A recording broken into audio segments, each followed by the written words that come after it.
and I'm like, you know, and people are like, I don't want to bother you. Like, well, then can you wait a few minutes? If you don't want to bother me, then don't. You know what I mean? Like, it's like there's certain aspects where sometimes you do get trampled on, and sometimes you get abused in a way, and you know you have to find that balance of like what's okay for little old me, you know, what's okay for me, like what's okay for my family. If that even answers your question.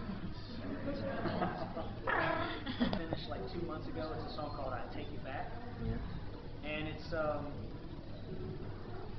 I really enjoyed listening to the Maroon 5 record, the new Maroon 5 record.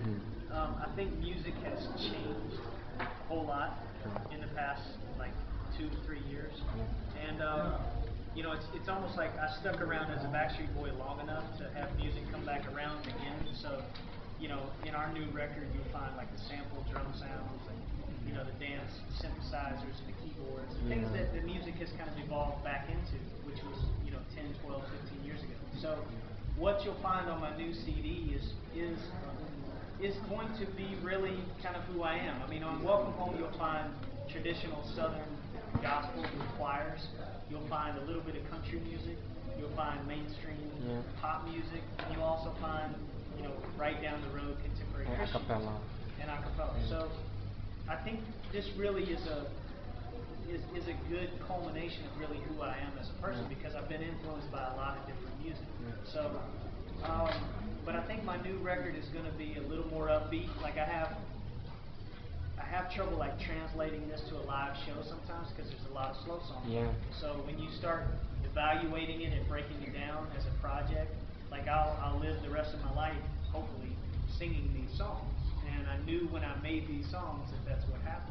You know, I didn't know when I recorded Quit Playing Games that I would still be singing Quit Playing Games. So it's like, but life is good. So I think now my attitude is more like putting together those upbeat, dance-oriented songs that really, you know, bring new life, I think, to Christian music. Christian music doesn't have to be narrow and straight.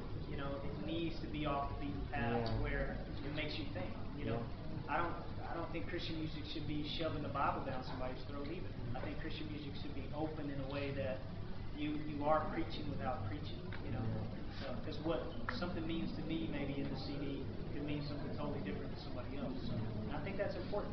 I'm not an evangelist. I'm not an Orthodox priest. I'm not, you know, I'm none of those things. I'm just a songwriter and a producer and a husband and a father.